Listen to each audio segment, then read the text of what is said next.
টানা নিম্নচাপের বৃষ্টিতে প্লাবিত বীরভূম জেলার বিভিন্ন এলাকা। বীরভূমের অন্যতম সতীপীঠ কঙ্কালীতলাতেও জলমগ্ন।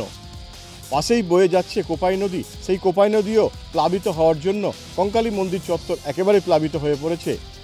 শনিবার এবং রবিবার যেভাবে বৃষ্টি শুরু হয়েছে, নিম্নচাপের বৃষ্টি, যার ফল এই বিপত্তি। সোমবার সকাল থেকে মানুষজনকে সেখানে পৌঁছে দেওয়া হয়নি, অর্থাৎ ভক্তদের উদ্দেশ্যে এই রেস্ট্রিকশন করেছিল মন্দির কমিটি।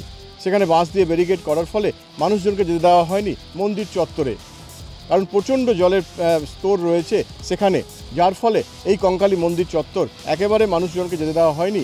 মা কঙ্কালীকে সেখান থেকে নিয়ে যাওয়া হয়েছে বাবা মহাদেবের মন্দিরে ভক্তদের উদ্দেশ্যে। যদিও সোমবারের দুপুরের পর থেকে কিছুটা জলস্তর কমতে থাকায় মা কঙ্কালীকে আবার নিয়ে আসা হয়েছে গর্ভগৃহে ভক্তদের উদ্দেশ্যে। যদিও ভক্তরা এই জল কমায় অনেকটাই খুশি এবং সহজেই মা কঙ্কালীকে তারা পুজো দিতে পারছেন। বীরভূমের কঙ্কালীতলা থেকে সুজিত মণ্ডল, নিউজ টাইম।